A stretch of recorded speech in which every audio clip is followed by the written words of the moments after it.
So it gives me great pleasure. I'm James Maxstone, Chief Exec of the Alliance of Sport and Criminal Justice. I'm also a board member for the Sport Development Coalition. For anybody who's not aware, the Coalition is a collective of over 200 organisations and networks who utilise sport and physical activity to generate positive social outcomes.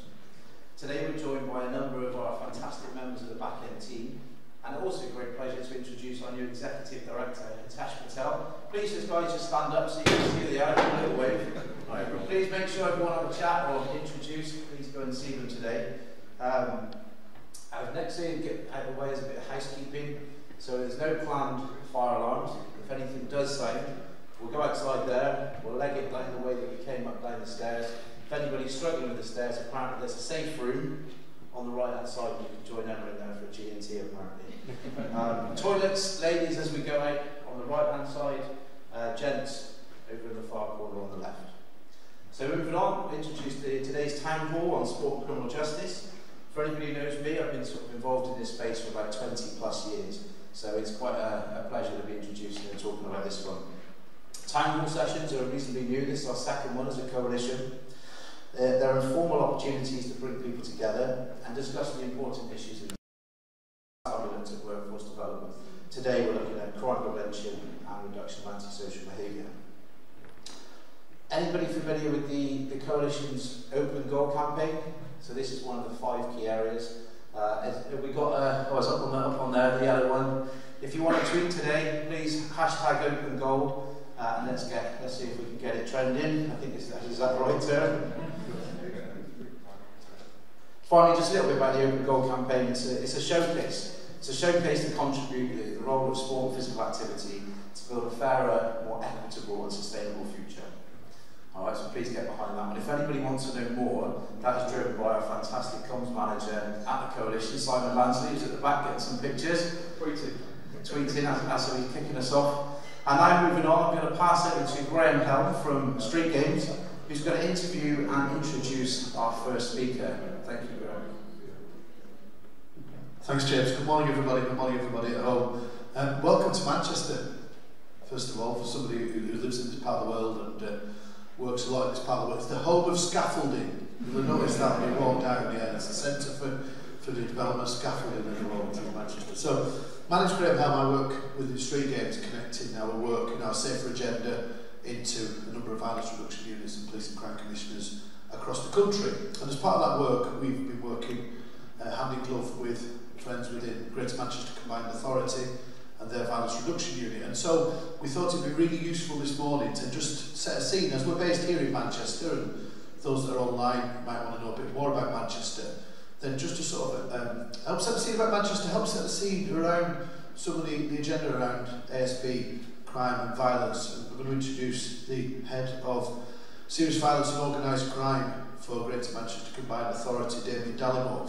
At this point, I'm going to take 2 steps to one side and he's going to take 2 steps to the other, because as we are here in a sporting context, Damien is a passionate Everton supporter and I am a passionate Burnley supporter.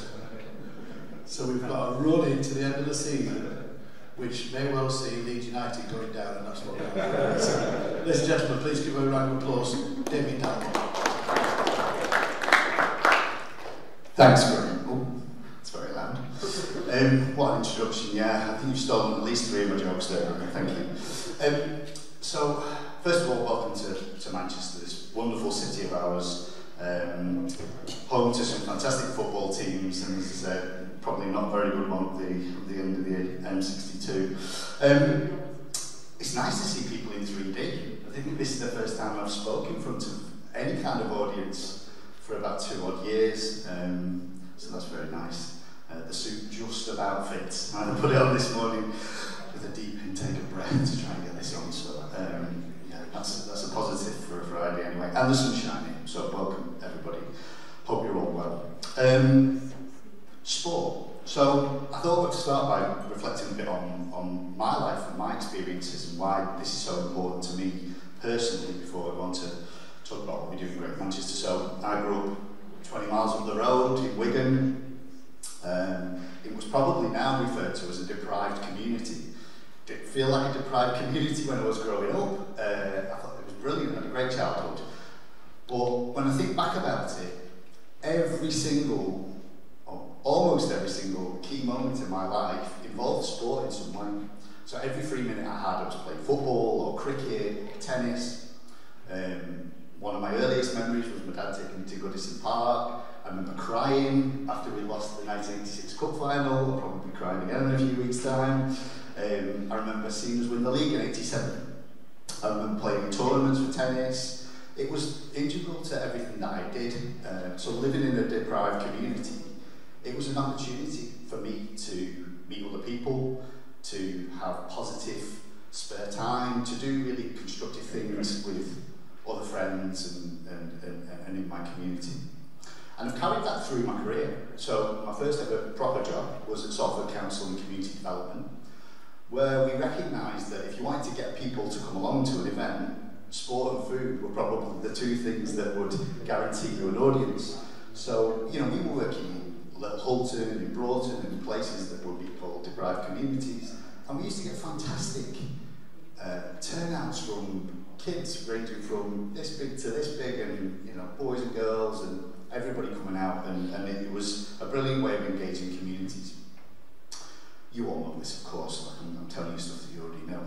So now, as Violence Reduction Unit Director in Greater Manchester, I still hold those values true today. Like, I genuinely appreciate the importance of the voluntary sector of communities and of sport in helping us achieve our objectives. Many of you will have heard that our violence reduction programme is what's known as a public health approach to tackling violence. It was pioneered in Glasgow, it recognises the value of prevention, of communities, and investing in areas that would be regarded as of highest need.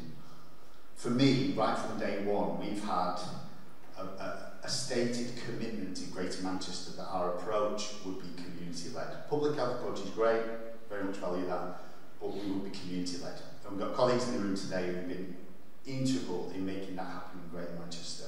And you'll be hearing, I think, from Chantal in a bit about exactly what that means.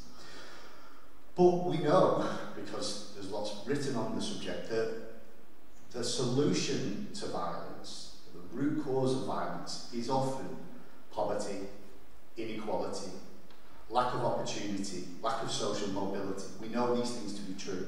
As you walked in, for those in the room today, you'll have seen a sign out the front of the building that talks about austerity and how it's impacted the poor more than anybody else. We've got a cost of living crisis at the moment. People are struggling to heat their homes, to feed their families.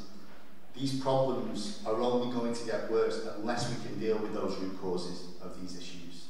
So for us, you know, community sport and communities in general are such an important cog in all of that, because that's the way that we'll get engagement. That's the way that we'll change lives. That's the way that we'll provide opportunity to the people that most need it. We work in schools. There's barely a day goes by we're not in a school in Greater Manchester. Again, after school clubs, lunch times, that's about engaging those kids and bringing them with us on that journey to show them that there's opportunities out there that mean they are greater than violence that they will achieve in their lives. We'll talk a bit about our community-led work. Andy Burnham, our mayor, made a very public commitment that we would be community-led. So what does that mean? It means that in our areas where we feel there's real issues with violence, that when we go in, we have conversations with all of our residents, including young people, people who work in those communities, to say, first and foremost, what's great about where you live? Tell us the good things. Then tell us the things that you would like to see change. And then work with us, with a budget, to decide what that investment then looks like in their areas. Doing that is not tokenistic. What it does is bring communities with us on that journey, so that the interventions that we deliver at the end are fit for purpose. They're the ones that the community want to see happen, that kids want to come along and participate in, and really importantly, I think, to get communities active in that kind of democratic process and decision making in their areas. I was just having a quick chat with Chantal earlier, and the numbers of young people that they're engaging now is fantastic, and they're just one part of like an overall alliance approach to doing this work. I'll finish with a bit of street games. Street games have been vital to all of this, for a number of reasons. One is that what we didn't want to happen with this, with our work in Greater Manchester on violence reduction, is that lots of people in senior positions in statutory organisations made a load of decisions and then went to the community in the voluntary sector and said, this is what we're going to do you want a contract with us?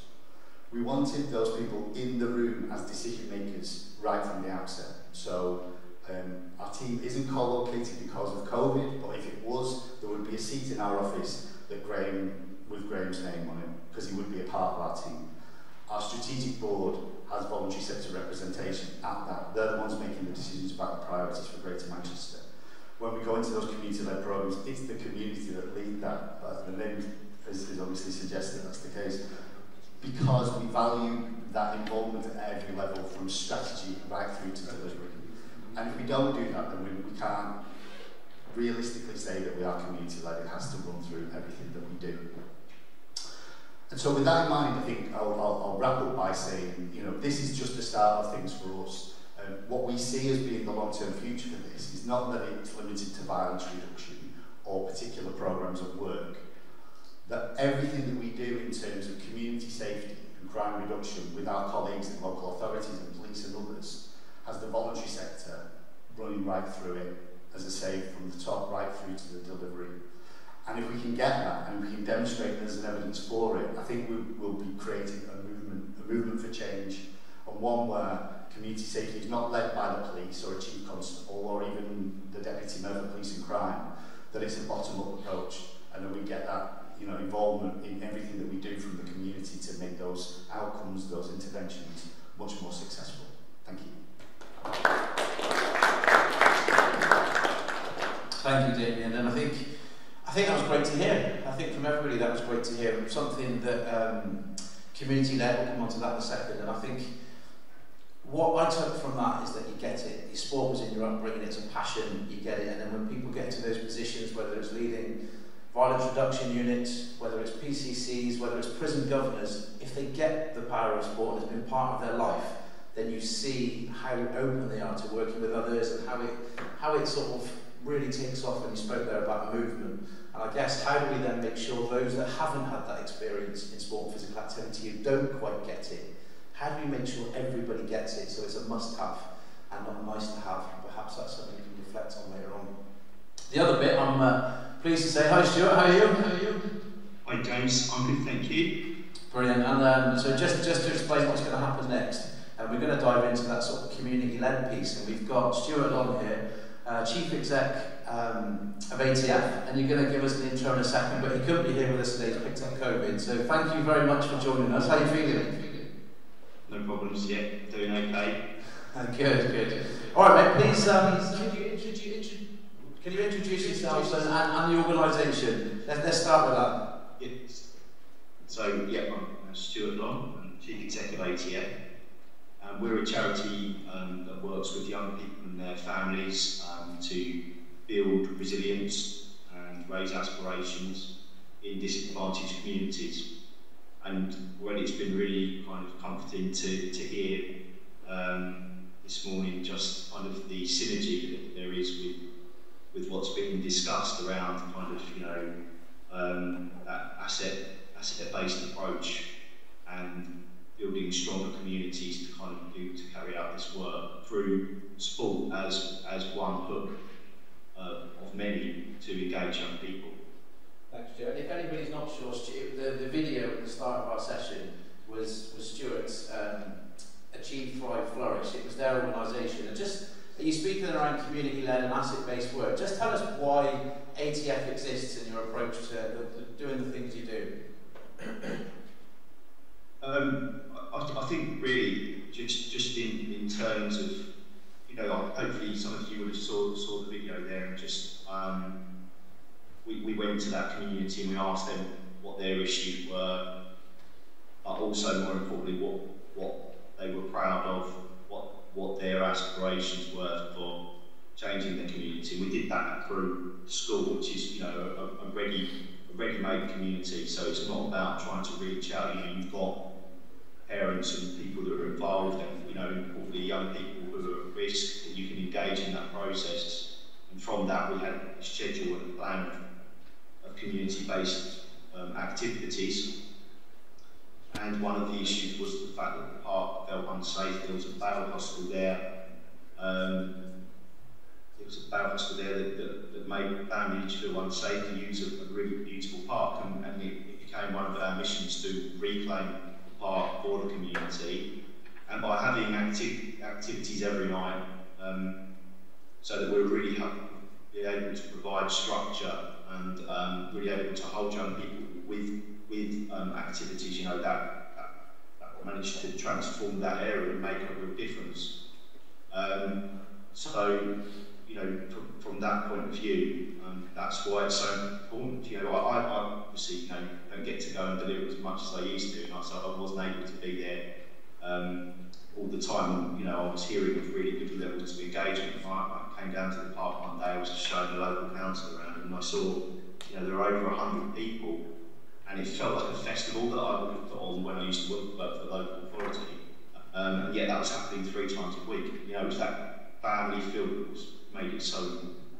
Thanks. And I think one of the things there, I think you've spoken about all the positive, and we might say it's a positive and a strengths-based model. And if you look at the video, it just absolutely screams positive, engagement, achievement. Well, it's in the title, isn't it, really? How does that link to crime prevention and reduction of antisocial behaviour?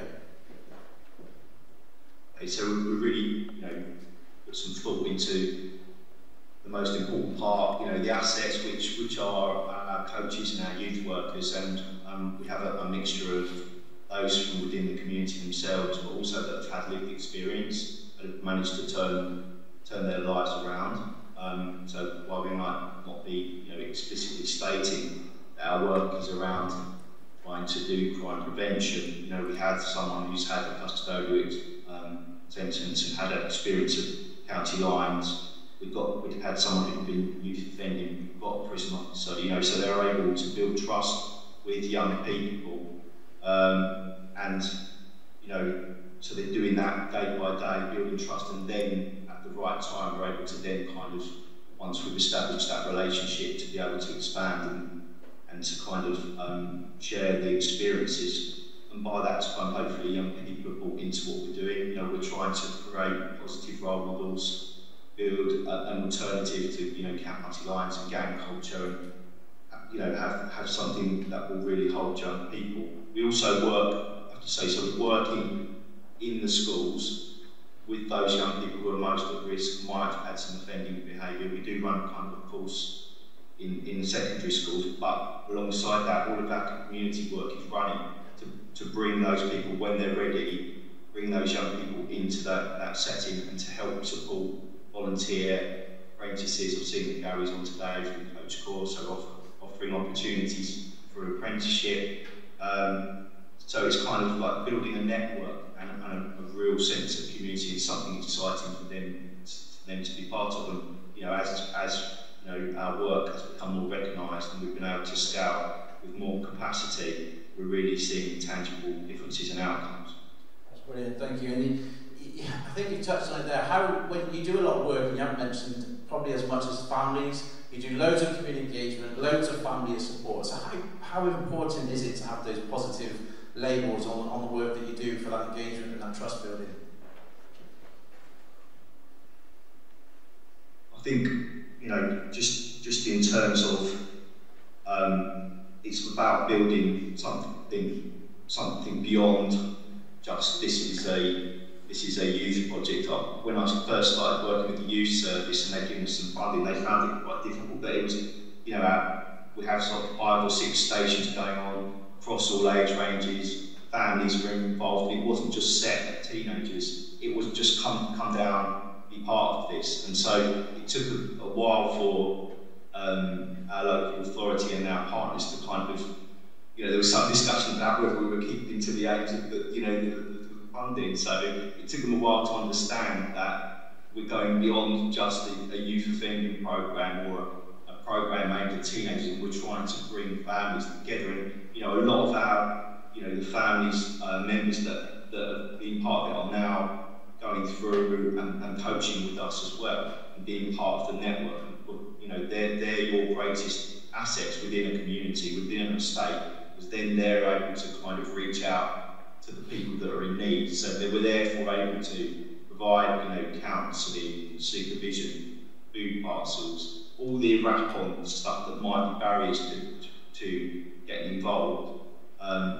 Through our network, it's kind of like we'll navigate local authorities and systems for you. Come and be part of it. So people will come to us with issues that they might not have the confidence to approach the local authorities with. So I guess for us now, the next change is to be able to prove to systems and to local authorities in the areas that we're working in and demonstrate the outcomes that it's across, it's across crime, health, education, as I say, access to services, and I guess that's just, as we become more confident, for us to be able to articulate the model better. Brilliant, thank you. And I think I'm sure Simon's all over #open goal, fairer, more equitable and sustainable future right there. So the last question I've got for you really is you've touched on lived experience, and I just want to know, what does that mean to you and your organisation, and how does that benefit bring what you do to life? Absolutely, yeah. As I said, choosing our coaches, making sure that we've done a lot of work.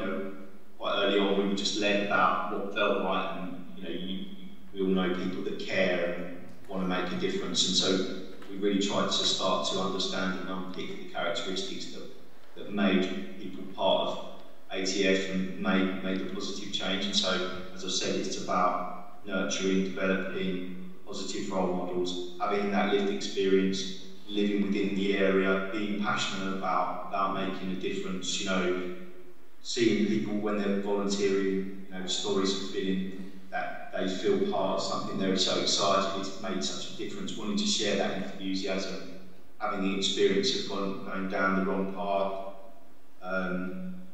having had custodial sentences, etc., and being able to kind of share the reality of that, and then having a positive alternative for young people.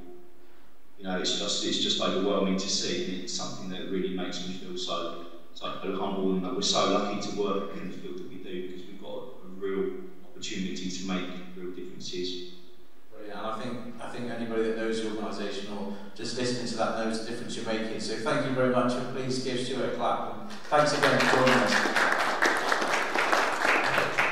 So we've got a panel for you now, so we're going to pass back to Graham, who's going to do the introductions, but it's going to be a bit of an interesting one where we've got a bit of policy and practice on either side going at it, I believe. Is that right, Graham? 100%, thanks James. Good to see you, Stuart, online. Sorry you're not feeling very well. Can I invite to come to the front, first of all, the people that are going to help us understand around the policy setting for quite a lot of this work. So we could invite Damien, as before, Stuart Fells from Street Games, and Hayden. Perhaps if you could all three come to the front and we'll just do an introduction. Come and join me. It feels like a ring walk from Wembley, doesn't it? Last week. But without the razzmatazz.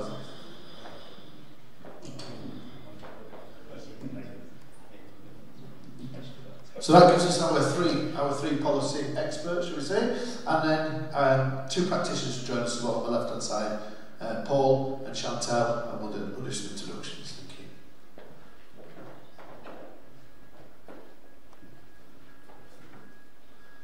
Cool. So perhaps we could just work down, perhaps if each person on the panel can give us just a quick introduction. So name, role, and just maybe 10-15 seconds about your thoughts so far on what we heard from Stuart there and where we go today. So, Stuart, perhaps you can go first. Thanks, Graham. Yeah, good morning, everybody. My name is Stuart Fells. I'm the Director of Sport and Community Safety for Street Games. I've been working on this subject for 7 or 8 years now, at a time that it wasn't particularly very popular or interesting. We had the Olympics in 2012 and the Commonwealth Games in 2014, and a lot of conversations about sport for good weren't happening at the time. So I'm really, really pleased that conversations like this are happening a lot more. And I suppose the one reason that keeps me going in this area of work is to constantly do what I think Damien touched on really articulately, which is to champion the community organisations that are already doing this work. And that there's a role perhaps with us on the policy side of this conversation to champion that and to not forget our role and our place in supporting and championing the work that's being done and not to supersede it. Brilliant, thank you. If we could pass down to Hayden. Morning everybody, I'm Hayden Morgan from the Department of Health at the University of Bath. My research interests really are around this world, the role of sport as a tool for development, and in particular around the connection between sport and criminal justice. I think in terms of what I've heard so far, it's really heartening, and as a kind of an interloper into this sort of practitioner world as an academic, I'm always amazed by the optimism and the hope and just the general inspiration of the people working in the sector to do this type of work. And I think some fantastic messages coming through there in terms of strengths-based approaches, of co-design, and really using the community as the drivers of change. And I think it's fantastic to hear those things.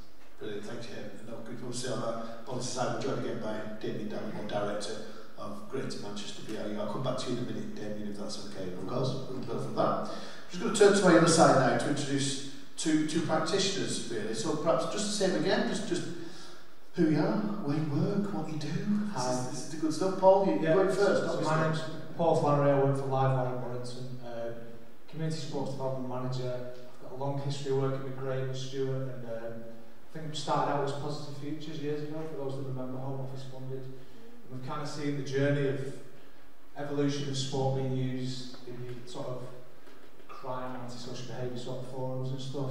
Been to numerous forums, events, been involved with lots of projects that I've seen some massive outcomes. I've seen the power of sport being used in lots of different ways. I've got lots of, as Graham knows and Stuart, I'm always badgering, lots of views on how things can be changed, but also I'm positive about how things are going, the direction we're going in. So really passionate about sport and crime and antisocial behaviour.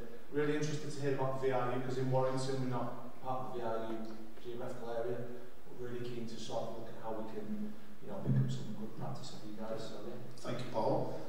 Last but by no means least, Chantel. So when we put the agenda together today, we needed a job title for you, and we didn't have one, did we? No, we didn't. Because if we had wrote down everything that you do, there'd be no more space on the agenda. Is that true? That is true. Go on, tell everybody all about yourself. So I'm Chantal, I'm from Elite Boxing in Bolton. I don't even know where to start, to be fair. So Elite and private boxing gym, however, during the part of the pandemic, so first lockdown, we decided during a pandemic, that we'd open a community hub. It was quite difficult in the middle of a pandemic to open a community hub. However, from that we got introduced to Street Games, who asked us to take part in a community-led pilot in Newbury in Bolton, in which has then ended up me starting a whole new boxing gym in Newbury. So I have 3 essentially businesses that I run. So we do a lot of community stuff now. So it's gone from being just boxing every day to now working in the community directly. So everything that has been spoken about so far, I've just been doing over the past year, I think. Brilliant. So, coach, chief exec, caretaker, fundraiser, admin, brewer upper, yes. Brilliant. We're going to come back and listen more about your practice in a minute, but I'm just going to go back to the policies thing, because when listening to Stuart from ATF, the thing that stood out to me there was about Stuart trying to work across what are a number of perhaps at times competing policies. He was talking about where sport fitted around crime, and my mind went straight away to the Home Office and policing. He then talked about sport fitting in terms of its own sport delivery, and all of a sudden I've just jumped across Whitehall and I've been DCMS. Then he brought on the whole education thing in. I think colleagues in the room and online will be thinking around changes in the way DFE do things, especially the HAF, the significant investment going into holiday activities and food, the Marcus Rashford campaign that then grew legs and was centralised and sort of started from a movement in Manchester. Fair credit to a Man United player for doing that. I think we issues there. So also we've got DFE, we've got DCMS, we've got Home Office. Where does this all start to fit together? Stuart, I might come to you first for that. Thanks, Graham. For those of you that don't know, I work closely with Graham, and he didn't share any of the questions that we were going to be talking about today. So there's absolutely no chance of being prepping in advance these responses. I think history tells us that hasn't really happened very often, if I'm honest, Graham. I think sport is a cross-cutting theme that could be targeting working with vulnerable women and girls. It could be talking about the disproportionality of black and ethnic minorities entering the criminal justice system, or it could be talking about educational issues relating to young men who live in the most deprived areas. And I think what we've been trying to do is to understand the role that sport and physical activity can play better. We know anecdotally it's very good for people's physical well-being. There is a huge amount of evidence and concern around the well-being of people's, certainly young people's mental health. And I think what we've tried to do is to understand the language and the landscape and the political priorities, all of these things that don't necessarily have a blind bit of impact at a community level and at a delivery level, at a young person and a poverty level.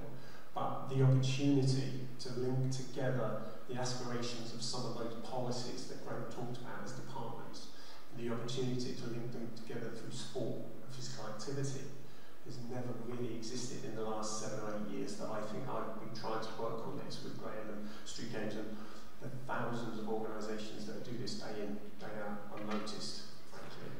What now exists is a policy landscape people may be very aware of or not around the levelling up agenda and things around the beating crime plan and the serious violence duty. And even if the content of those 1,000-word documents doesn't resonate, what it is starting to suggest is that there is a greater level of understanding of what community organisations and people in those communities have as a role to play that previously perhaps went unrecognised or undervalued.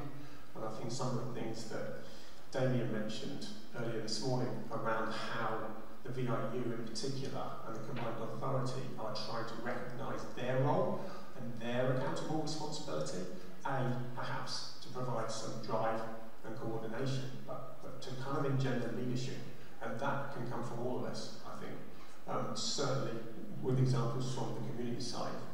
And I just think that the opportunity exists right now that hasn't existed in the last 10 years, and that there isn't a greater opportunity in a place, in a setting in Greater Manchester, whether it's in Wigan or other areas, to do that better to a point where it can be sustainably integrated, so any investment or any policy change starts to move on from this issue.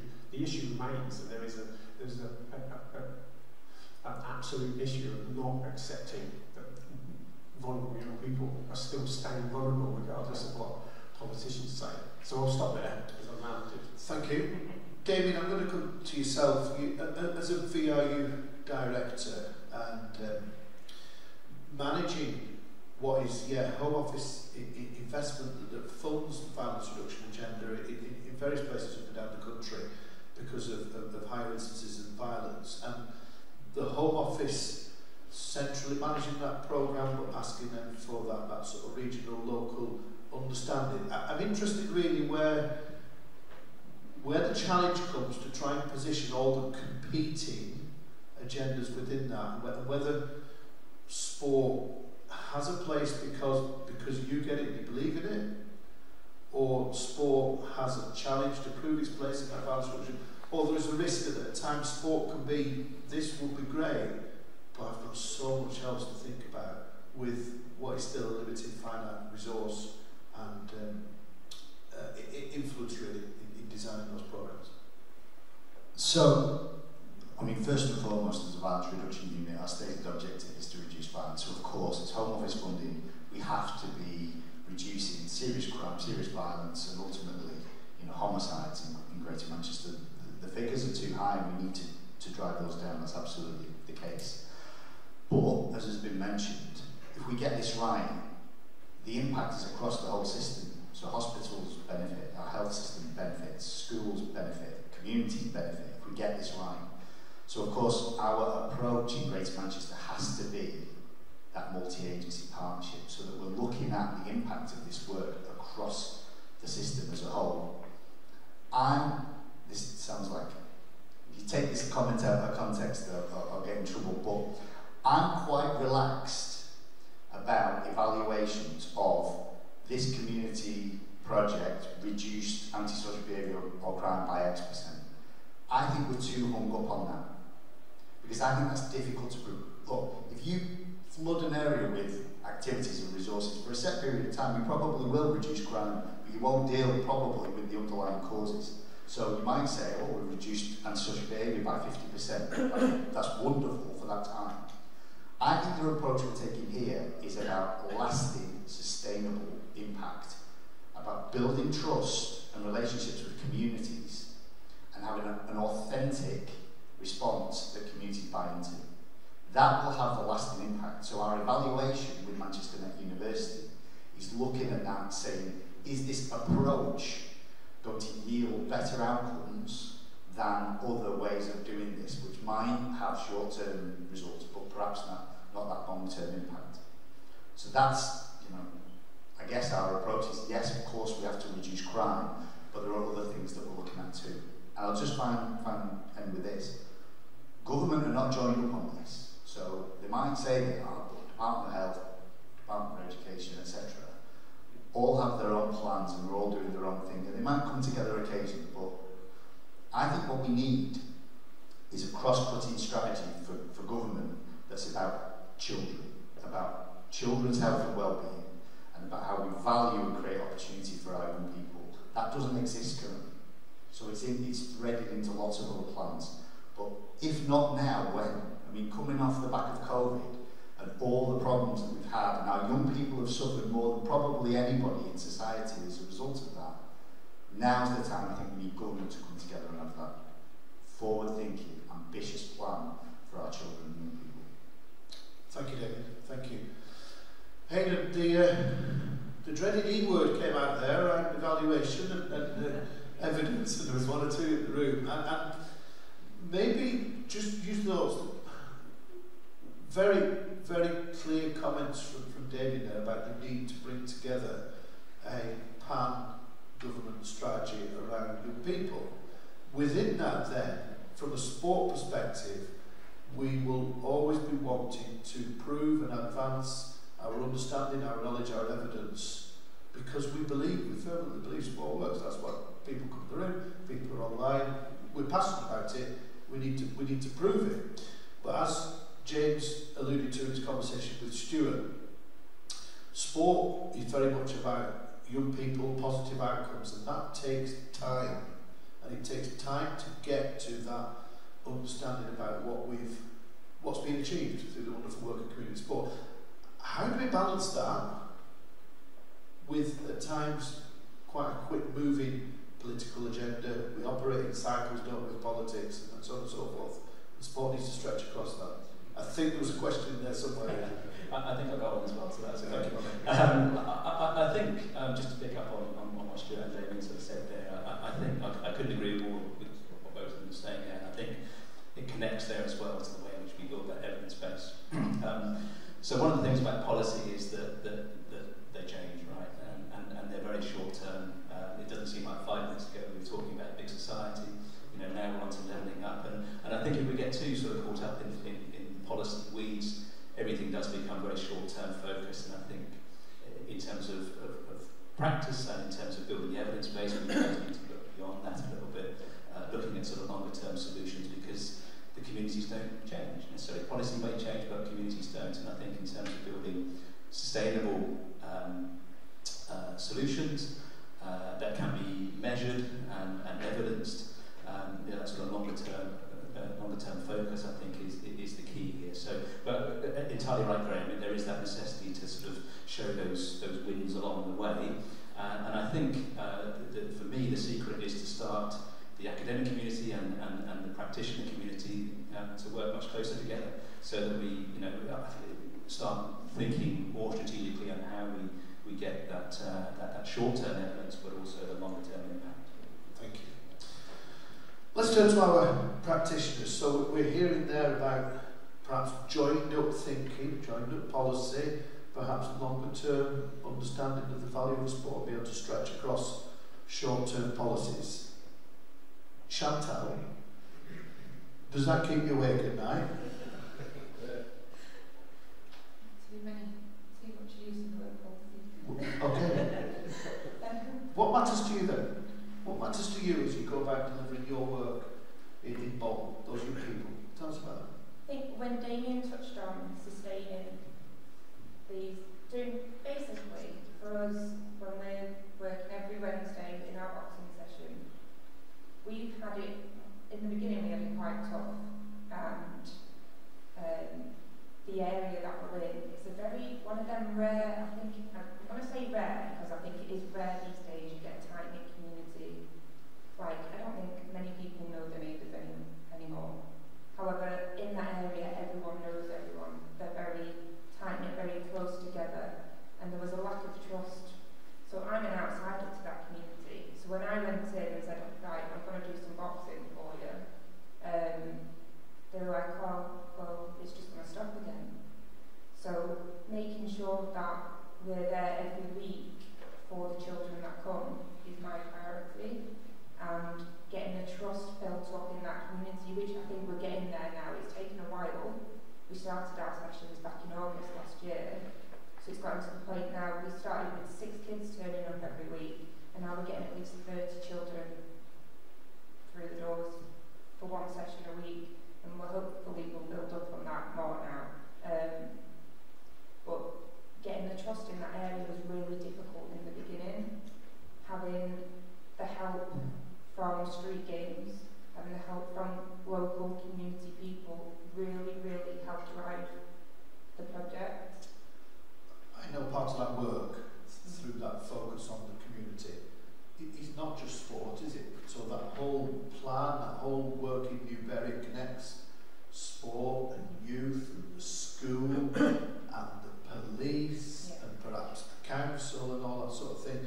Do you feel that sport has a voice within those wider systems, those wider people, those wider agencies? Definitely. I think sport is the best way to, well, for me, from being in the boxing gym, I can see the difference in people when they come in the doors and they keep coming in every week, and I see the change. And for children especially, and young people, sport is that one thing that they can connect to. I don't know how, why, but everyone, if you find a sport that you love, then that just becomes your driving force. And you know how children are, if they love it, then they'll keep doing it. And if we can keep sport going, it's just the most positive thing I think a child can have in their life. Because not only that, sports help bring them together, it helps them develop friendships, it helps them develop relationships with adults, with like the coach and child, like the coach and like boxer relationship is quite special, I think. But I think it's the same across all sports. I think any type of sport for a young person is like, I can't describe it. It's hard to describe sometimes, but I think it's one of the best ways we can engage people, and like how you said, having something ingrained into policies that makes, I just think sport should be one of the forefront things, like in education, at schools, like 1 hour PE a week isn't enough. They should be doing something every day, something different every day. Like you could do boxing, you could do football, because all children just thrive from it. And in the areas that we work in, sport always thrives. Like, I don't know what it is, especially about boxing, but in an area you would class as a deprived area, it just thrives. Brilliant. That's how you influence policies, and you look down the camera and you tell people. I love it. Paul, let's come to yourself. You've been delivering community sport since before community sport was a thing. That's some career you've had, and I guess within that, community sport's been flavour of the month and not flavour of the month, and it's had its highs and it's had its lows. and you keep going in Warrington. You keep doing it across different generations. You've got those kids are adults, and now they've got kids again. Tell us about where you think your delivery is affected by policy change, or is it not? Do you just stick your head down and go for it? I think the correct time kind of often referred to as like the bellboy of our field, because I keep reinventing what I'm doing, or the sort of, if there's constraints financially or whatever, I'll change the angle of our approach, our delivery, and sort of our outcomes and stuff. Stuart obviously knows because he's been avoiding me for the last 3 years because every time I speak to him I want some more funding or whatever. But I think it's just about, like, there's commonalities. There's always going to be deprivation, there's going to be antisocial behaviour. But I think one of the key things I think Damien might mention is that the short burst of activity can sometimes maybe do more harm, but it's got to be that sustainable approach where you go into a community, you get the trust, and they kind of put their trust in you. If you pull out of that in a short space of time, then they lose faith in sort of the authorities, and they link you to the police and the other local authority services, which kind of takes that community back to probably worse than what it was when you started. So one of our approaches is like looking at the pro-social identity type model, where we're getting young people to be volunteers. There's been examples of young people in our communities where we've employed them as full-time workers. They've come through the journey. It's that cycle, isn't it? So it's having people that the communities can relate to, and young people then turn into the volunteers, the staff. But it's kind of that not playing the game of the community. You've got to be upfront, you've got to be honest, you've got to go in there, you've got to say it as it is, put your cards on the table. You've got to be in for the long haul. So if there is a funding crisis or whatever, you just use your initiative, you diversify, you do some fundraising, you get a committee, you constitute a group. So it's all that sort of stuff where they see you put your head on the block and they'll buy into it as well. So I think it's that ownership that is a key. But I don't know if I've answered your question, but I think, yeah, it's evolved, and there's loads of challenges, there's loads of opportunities at the moment. What I'm doing is my core is young people being active, being engaged. Physical, mental health is interlinked. Crime and antisocial behaviour is interlinked to sport and kids being active off the streets. It's all interlinked. It's not an isolated, outcome. So I just see whatever I'm doing. If the kids are active, then I'll tick the box on ASB. I do want to do more work with the police and community safety partnership in our area, which I think we're working in silos again, where we're doing individual pieces of work where we're not joined up enough. I think that's common in most areas. So I think there's loads of challenges, but there's loads of good stuff going on. Thank you, Paul. I'm going to turn back to our policy people, and if people start to formulate questions in the room or online as well, we'll move to that following this next bank of questions. What I'm hearing there from practitioners, it very much those. It feels like we sometimes go round the same cycle of yes, there was investment, now there's no investment. Now I'm having to reinvent what I do. Now I'm not having to reinvent what I do. Now I'm having to work to a slightly different agenda and keep it going. How do we stop going round and doing the same as we've always done? Where's the point that comes that says, you know what, let's just stop and do things differently and do them properly differently. Let's not just dust out that thinking that was in the drawer from 10 years ago, change the day and put it out there again. How do we support policymakers not to keep going around that same circle? Stuart. By this time I should be used to my working colleague putting me on the spot. I'm not. I think we do need to think differently, and I think Damien talked about community need, and there is a little bit of the research and insight and the evaluation bit that I think data plays a real role in some of that, because I think if we as a sports sector can get more articulate about the role sport can and can't play, we become more credible. And Chantel talked about trust. Everything you were saying is trust, it's consistency, it's a relationship, and I don't think that's different at a strategy level either. It's people, and it's about backing up what you do. But I think if the sports sector can become perhaps more consistent and more coherent, we become more trustable, that we can't overachieve, but there is a role for us to play. And I think when you combine conversations with the communities and really listen and act on it, as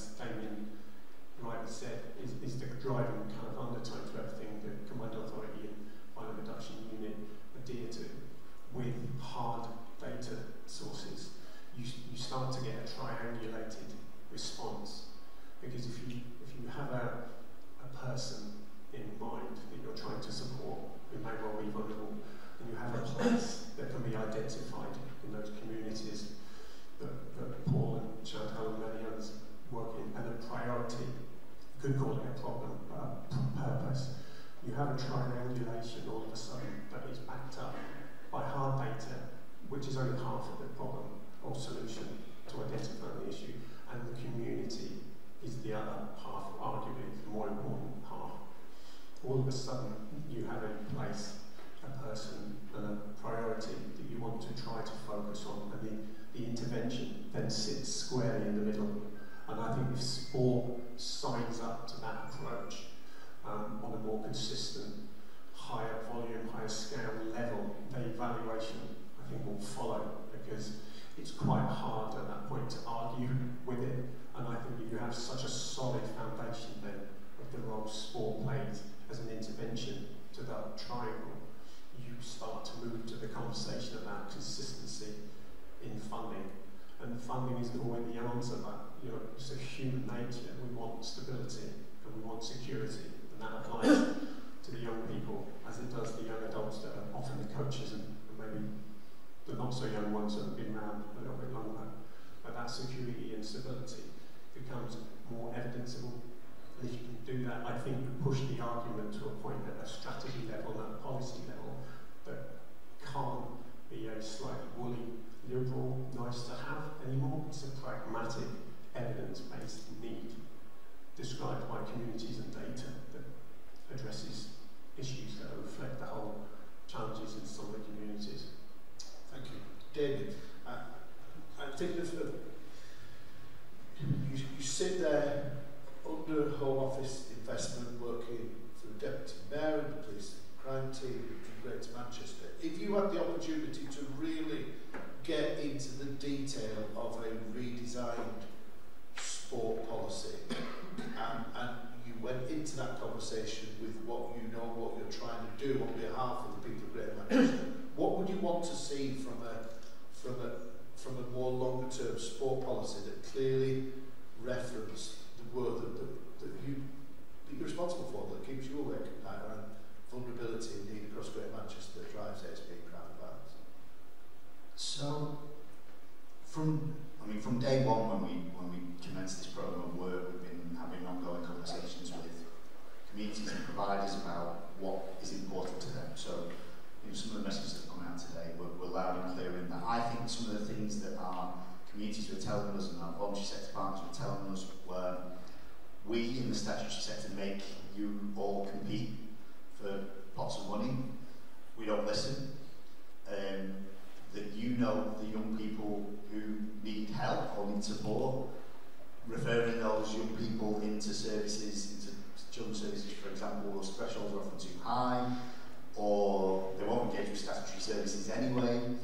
There's no sustainability in the funding. All these messages were coming out time and again, which is why what we've designed, not just from sports, but our approach as a whole, being community-led, is that we've moved away from many of those things. So hopefully Chantal will back me up on this, but we encourage alliance approaches where lots of voluntary sector organisations come together to provide art or sport or mentoring or work in schools, whatever their expertise is, in a non-competitive way, supporting each other, sharing skills and expertise, which I think is vital.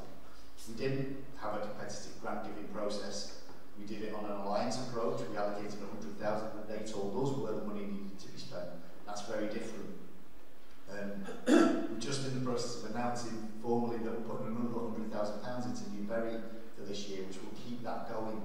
I'd love to do that every year, and hopefully we will be able to, but that's on agreement to help us with. But that, to a degree, ticks the sustainability box. All these things are vital, whether it be a sport policy or just the way that we do business. And I think all of this came about because we listened and engaged with communities and involved them in the participation in this work. That it wasn't like a point in time where I go and speak to the community, then go back to the office and do what I was going to do anyway. This was about listening and having that bottom-up approach, and I hope it's working well. I think we have evidence that it's working well. And, you know, as I said before, this is about creating a movement for change that communities and the voluntary sector and sports are part of. And I think only by doing that will we get that lasting change that I referenced before. Hayden, thank you, David. Hayden, David's talking here very articulately about at a regional level, trying to take away some of that competitive nature within the funding landscape and get collaboration and build a strengths-based community sport offer.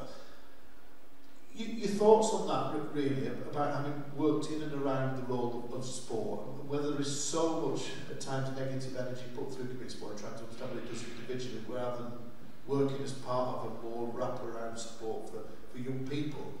And sport is unique in that. Sport can play so many roles, can't it, across that support for young people, but actually proving that again, generating that understanding when it's part of such a wider spread of support for young people. Your thoughts? Yeah, well, to be fair, the first thing to say is it's really hard to hear Damien talking in those ways. You know, I suppose in terms of the research that I've done around partnership working within the sport and criminal justice system, what I've tended to see is a lot of outstanding work at the delivery level, at the micro level, the local level, real evidence of organisations working together collaboratively to you know, and uncompetitively to achieve some wonderful things in their local communities. And my feeling is that that's the next challenge, is how we create similar collaboration at a more sort of strategic and policy level. So I'd really like to learn more about what you're doing up here, David, because it sounds like that's the way forward there. I think a lot of it comes down to what does effectiveness look like at local level, but also national level and collectively. And I suppose once we have an idea about what effectiveness means to people within the sector, whether that's the sport and criminal justice sector or the sport and development sector more broadly, then I think we have much more direction in terms of where we need to be headed, how we can create sustainable change, how we can measure that, and all those things. So I think that for me, and maybe this is where the coalition can play a real part here, is you know, what does effectiveness look like? How do we know as a collective that we're doing the right things, irrespective of funding, policy, and all the other things that muddy the waters? I like that. Back to our practitioners, and then we will take questions from the floor. Chantal, if we gave you a crystal ball, what would you want to see in it? What do you want going forwards? What matters? I think on my part is just to make sure, again, it's been mentioned a few times, is that there is a sustainability in the approach of like our alliance work in Newbury, because again, it's that trust. There's a lack of trust, especially in that community, with any outsiders, or there was always a start and stop nature to them. And I think we're starting to prove to them that, especially for boxing, we don't plan on going anywhere. So I'm hoping that in the future, we're still going to be going up stronger than we are now. And hopefully we've got the support in the long run to keep on going. Do you feel part of the answer? I do. For the community? Yeah, definitely. From the feedback that we get, all the parents, the children, everyone is starting to really, I think, see an impact now from the boxing. There's 8 of us on the team of coaches, so 2 of us are from elite, but 6 of them have come in from the community. So that's had a big part too, is getting the parents involved. One of them, Lisa, she's amazing. She literally knows everyone in that place. So if there's a new child that comes through the door and I have no idea of the name, and I'm like, Lisa, who's that? And she's like, oh, that's so-and-so's son, and he's this. And so, yeah, I think we struggled in the beginning with getting the location that we're in. And with the help of the Alliance, like Ian from Raise the Youth, he's not here, but he's brilliant. He really helped drive us and get the space that we needed. It's like in the heart of the community. So having the right people on board and the right people from the community. I think any kind of project that you go into in the future in different areas is just making sure that you find the right people in the beginning that will help basically do what we've done in Newbury, to be fair. And I think the alliance approach is the best approach because we now have a good connection with Bolton Wanderers in the community, the dance group, the Wave Adventure. Like, it's just been really, we've got like made new friendships. All of us are quite, we speak regularly now. I just think it's the best approach for any area, to be fair. Brilliant. And Paul, finally, your vision for the future?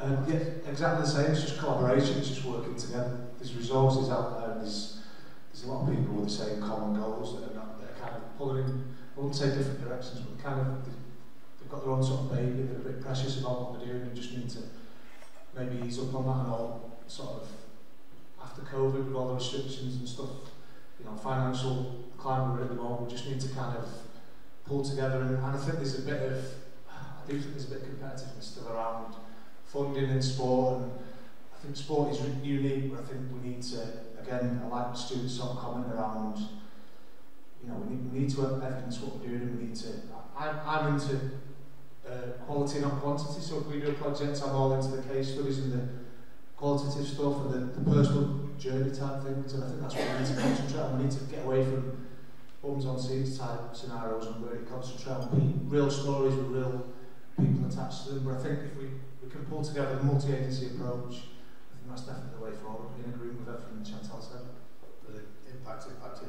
Let's open it out to people in the room. Emma, I think we're going to... Yeah, I mean, thanks, Graham. We've got quite a number of questions online, so whilst people in the room are thinking about questions, because we're going to continue in a minute, the power of technology, I'm hoping that Justin Coleman is going to appear on this screen and ask a question directly to the panel. Here we go.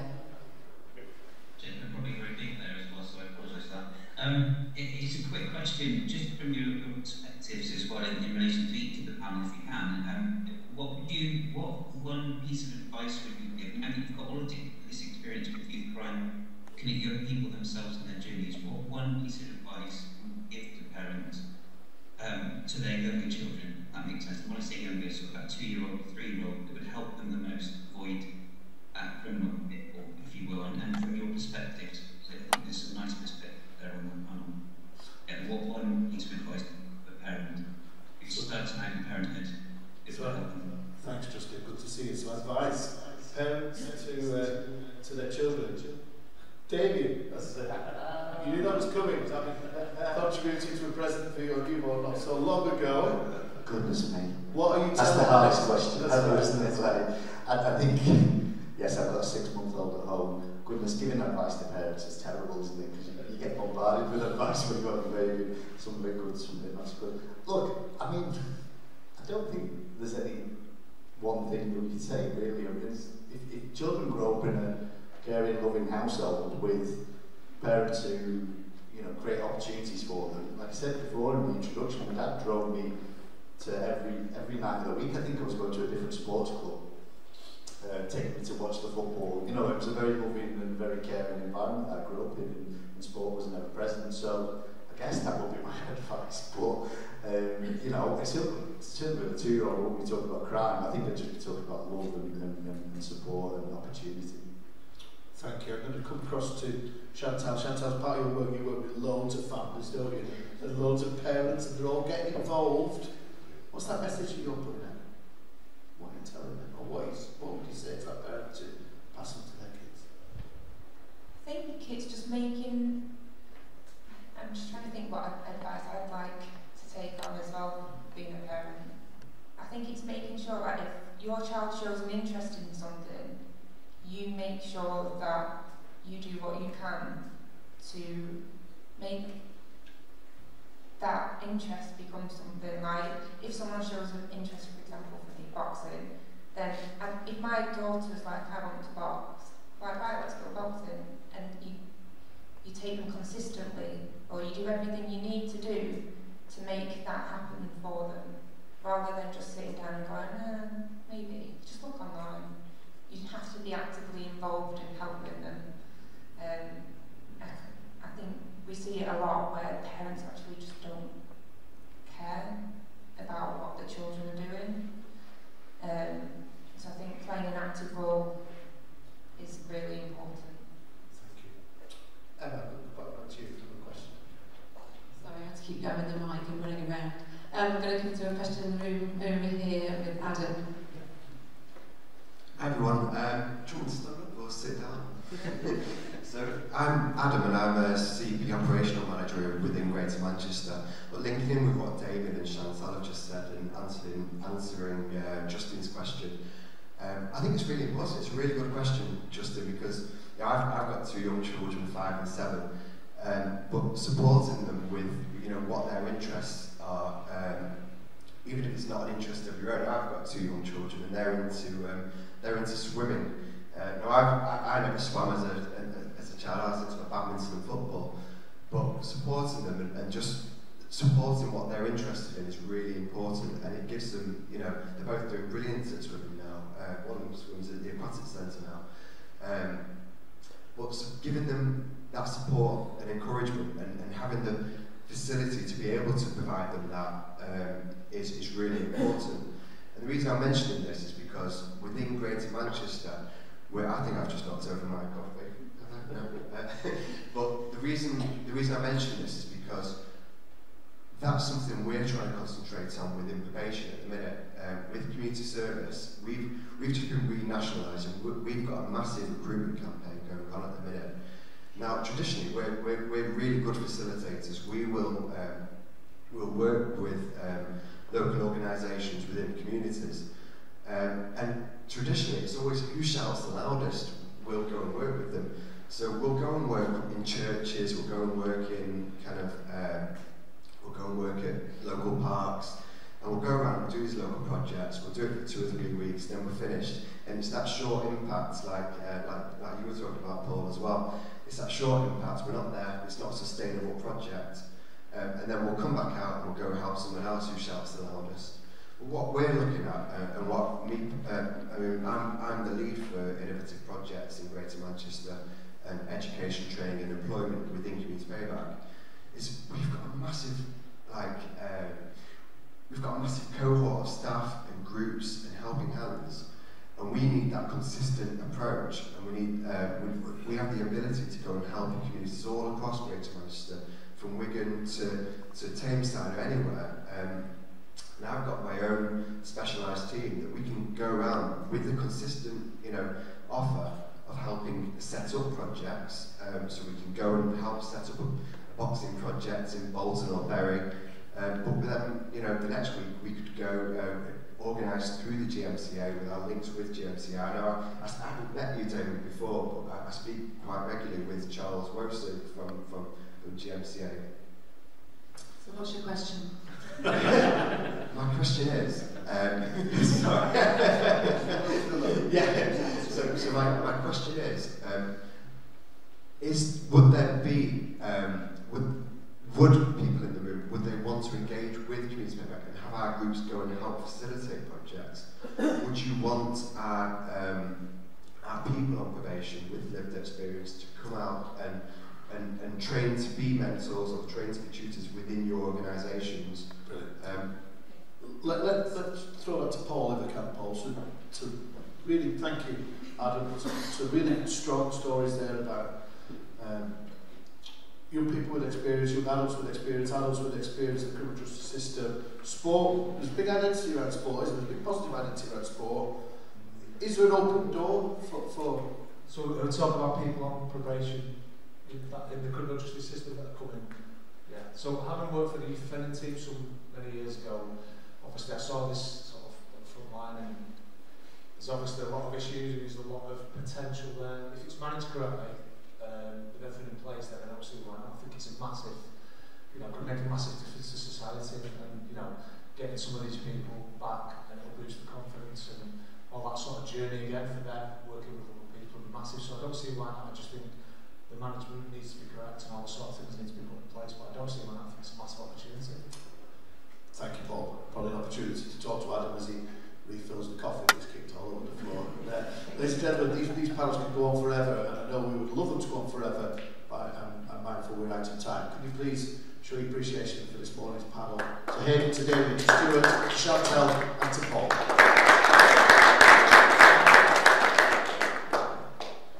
Thanks ever so much, and a huge thank you to Graham there for putting that all together. So round of applause for him as well, I think.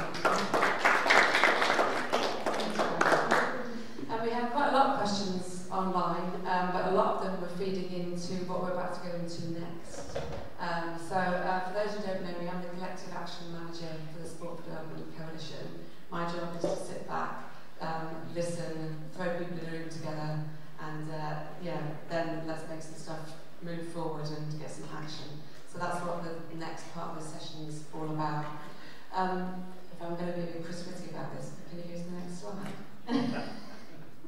Is there like another thing saying the sessions? No. Alright, so basically we have lots of different groups that go across the coalition, so there's about 230 organisations that we support. And with our collective action, we take that through from policy advocacy through to impact and also then investment, which is obviously much needed. We're talking to Tony in the room later on. What we'd like to do now is to actually break into a variety of sessions to hear back from you around some of the key problems and challenges that we've got.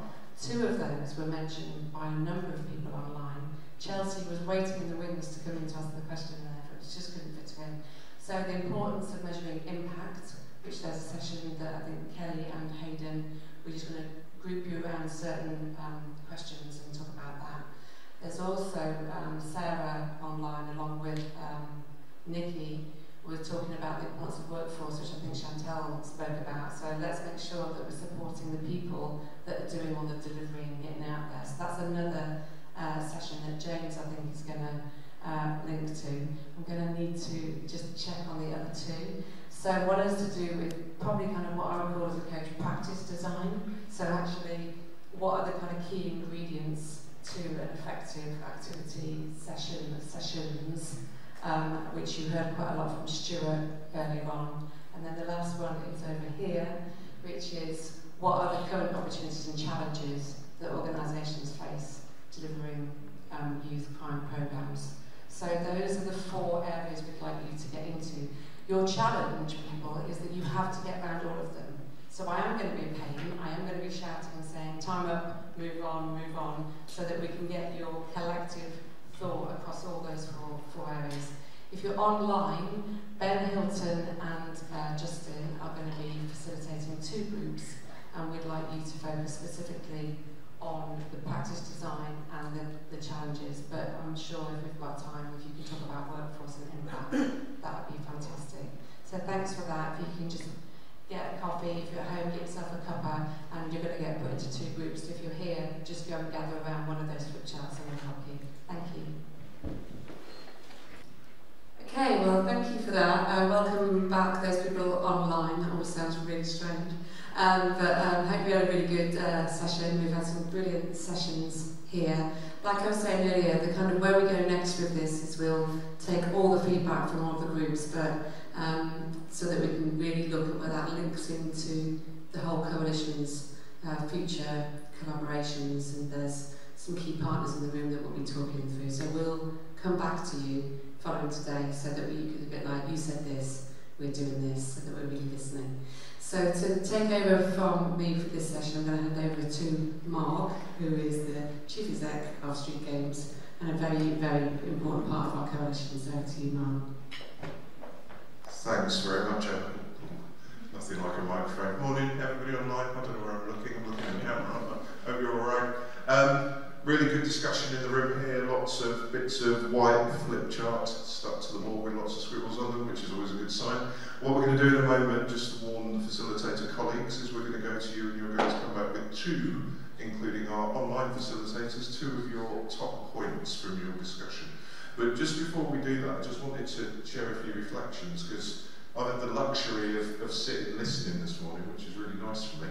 Some of my team would say they're glad that my voice hasn't been here this morning, so they'll be delighted that I've shut up for once. But I just thought I'd share some of the things that have come through really strongly for me that I hope have resonated with some of you. I mean, the thing that maybe Damien said first off that has really stuck with me is this whole thing about being community-led and asset-based. And I think for many of us that's bread and butter. I think that's what we do. But actually I think we need to be talking about it more, and we need to be talking about how important it is in every room we're in. I think the other thing is that whenever I come to these events, I always get a huge sense of energy from the people in the room. I think the issue is, what about the people who aren't converted? Like, the people who aren't in this room are the ones that need persuading.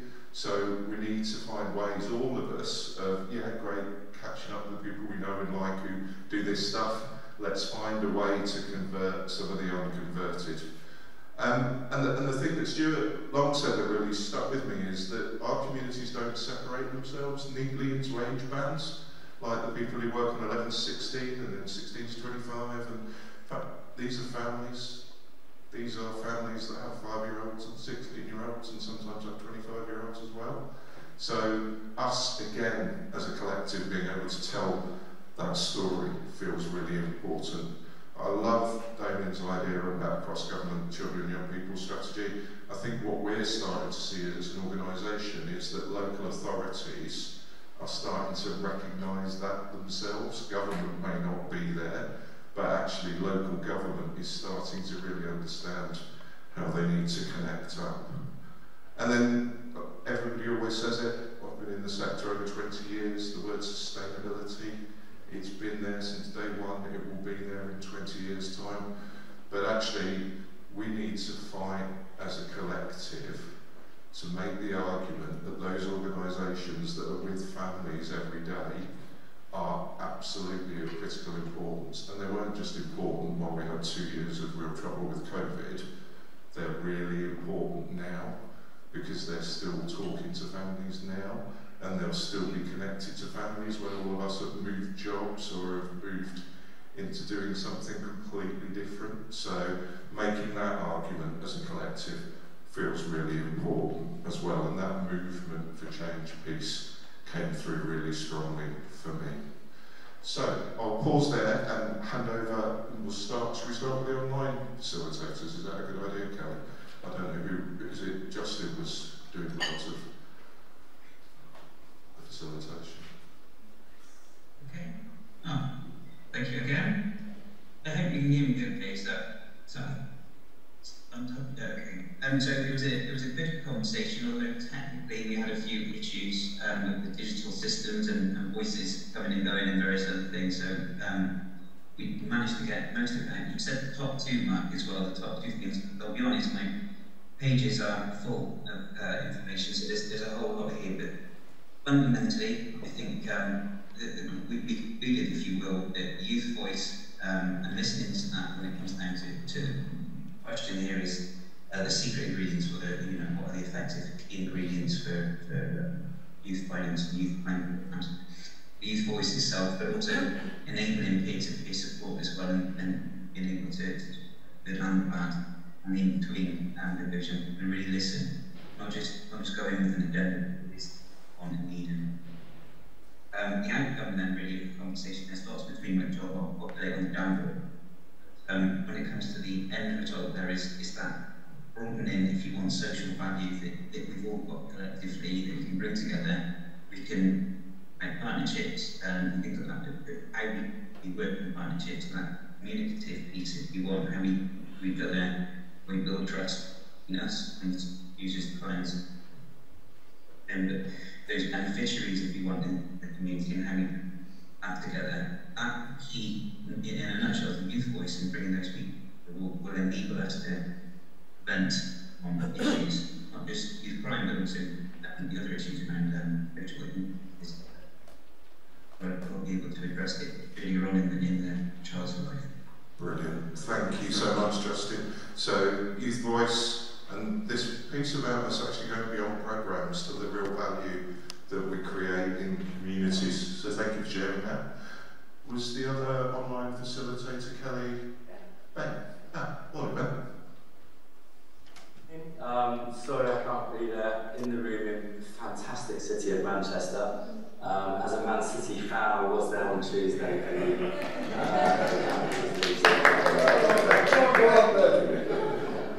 So our working group, we we were talking about the current opportunities and challenges that organisations face when delivering youth prevention programmes. We had a really good discussion. I got a number of notes, but the top sort of two, especially on the challenges side, the first one was workforce, which I'm sure Mr. Mortiboys will be happy to hear. There's a role to play there. I think for us it's about how do we translate what works within criminal justice into a sports, physical activity, youth work setting. So, you know, using ACEs as an example, you know, what does that mean to organisations that may not be familiar with it, and how can we develop our workforce to be more aware of the indicators and what that means within delivery. The second area of priority was what does crime prevention mean, and is there a common understanding of this? So it's the impact and the activities that are taking place are far broader across different institutions such as education and PRUs and everything else, but if there's a common understanding of what crime prevention is, does that help organisations see themselves in a different way, or see the work that they're doing potentially having a bigger and wider impact than it actually is? Which then leads to trying to connect the dots from the challenges of some areas, like engagement with PCCs and public health, and how can we raise those conversations nationally within these verticals to create sort of more collective and collaboration at a local level as well. But the opportunities, there was the recognition that it's on the agenda, and 5 years ago it definitely wasn't part of organisations. We had 2 members of the Active Partnerships on our collective, in our working group. It's a key priority for those organisations, and seen it as part of the United Movement strategy as well. So they feel that the opportunities, we feel the opportunities are definitely there. More people are talking about it, more people are aware of it, more people have a positive impact on it. So how do we translate that to action and connection as well? Thanks, mate. Thanks. I think you got the biggest cheer of the morning for the Man City comment as well. Right, if we go round clockwise in the room then quickly, and then 2 points from each one. You want to go to Hayden first? Great. We had a very impassioned conversation about evaluation more than I expected, and I've certainly got plenty to think about on the way home. But I suppose I'm going to go for 3 headlines there to sort of all interlinked, if that's okay. The first one is about a real fundamental question about why we do evaluation and for whose benefit. And I think there's some really good views there in terms of, is evaluation just purely about appeasing funders and stakeholders as opposed to doing it for our own purposes and really showing the value of our work. So I think there's some things there about fundamental questions about why we do evaluation and for whose benefit. And I think that again just sort of fits into perhaps funders' perceptions of evaluation. And I suppose not necessarily changing those perceptions, but also sort of outlining the value of different types of evidence, I suppose, to create a more complete picture. And the final thing really that we spoke about was about the old favourite around standardisation of evaluation processes. Far easier said than done, has to be said, but I think that's a really important aspiration collectively, I think, in terms of a standardised approach to the way in which we evaluate your work. Brilliant. Thanks very much, Hayden, for being so concise as well. There's a model to follow. James? Thanks, Mark. Good point noted. Well, you asked for 2, I did have 4, but luckily Ben's already mentioned one, so I'm going to deliver the second one in a 2-pronged approach. So the first one is, if you think about Chantal earlier on, said she runs 3 businesses in the heart of the community doing some really challenging work. Who supports Chantal? And what we hear so often is coaches and mentors burning out, they've had enough, they can't handle it anymore, there's a lot of stuff going on, actually I've got a road, I can get out of the sector, I might be able to earn more money. So we're losing some brilliant staff from this sector. So supervision support is the first one. And the second one, in 2 parts, is how do we find the right training offer, and how do we know, and is it affordable? And the second part of that is, and I know the coalition is going to be looking at doing some work with funders, when we look at funding allocation, Does that then allow people to want not only access training but also pay for them to go on training? So lots of coaches and mentors might be part-time.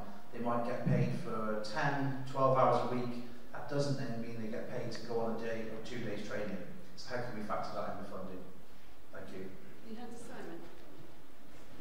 Cheers, James. And I'm conscious we've got 3 minutes left and we need to hand over to Hitesh. So we talked about what the key ingredients were for programmes, and I would just say, listen to everybody, it's about the relationship, the trust with the coach or the mentor, and the second one is being specific about the design, what you're aiming to achieve, and ensuring effectiveness. Thanks. Stuart? Yeah. Thank you. I'll be as quick as possible. The first challenge that we talked about was this concern that organisations are still being brought into communities that they don't necessarily understand or reflect still, and that needs to change. And the opportunity as a response to that is to build community development, to grow your own, and to have that as an intrinsic principle to any funders, investors and stakeholders, to take the latter as an opportunity and not go to perhaps what might be an easier, quicker opportunity to ask organisations to go into communities they're not very well known in. So that was the first one. The second one was the system. So on the left-hand side of this group that I was part of is confusing, it's messy, it's too far away, and I have 97 activities to deliver, 150 young people to support and protect, and I don't have the time, let alone perhaps some of the inclination to actually reach out to go and talk to the system to say, what can you do to help me, to James's point. And the opportunity, and I think the responsibility of the system, our side of that panel, is to make it easier, make it more communicative, be easier to understand. And a very quick example, Damien said he was going to post some information that was making it accessible to A, what some of the things are being done, B, where some additional support might be able to be accessed. So that's just a really quick response to a challenge and an opportunity. Okay, thank you very much, facilitators. I'm now going to hand over to the new Executive Director of the Coalition, Hitesh. Thank you. I'll come to the front, probably easier, saves you craning your nails. I'm only 48 hours or just over 48 hours into the new role, but I'm really grateful to have joined this town hall event. I have to say my contribution really was setting out the chairs before you all arrived. But I've been in listening mode and I've got a lot from it. And of course, being in Manchester, a great music and sports city, and those are 2 areas that I've kind of worked on in DCMS. So I'm joining the coalition from DCMS. I've done a lot of work internationally, and I've done diplomatic work, and I think that will be tested. So I'm not a Manchester City or a United fan. I'm a West Bromwich Albion fan coming from West Bromwich. Some of you that don't know, Simon at the back there is a Wolves fan, so that's going to be tested in my new role, my diplomatic ability. But just in terms of signposting you to a few things, so I think there will be a feedback form that we'd all be grateful for you to complete in due course. Separately, there's a survey into sport and employability, which would be grateful if you could also complete as well, both those of you here and those joining online. And Hayden, you're involved in that, and I think there's QR codes that I think you can use to link up to that survey. Some of you may have noticed a couple of weeks ago we launched the Open Goal campaign, so as James said at the outset, there's a hashtag there, so I've not been looking at social media during the last couple of hours, but I'm sure it's been trending with Simon's help at the back there. But it'd be great if you can continue to support that campaign. And then just finally, I think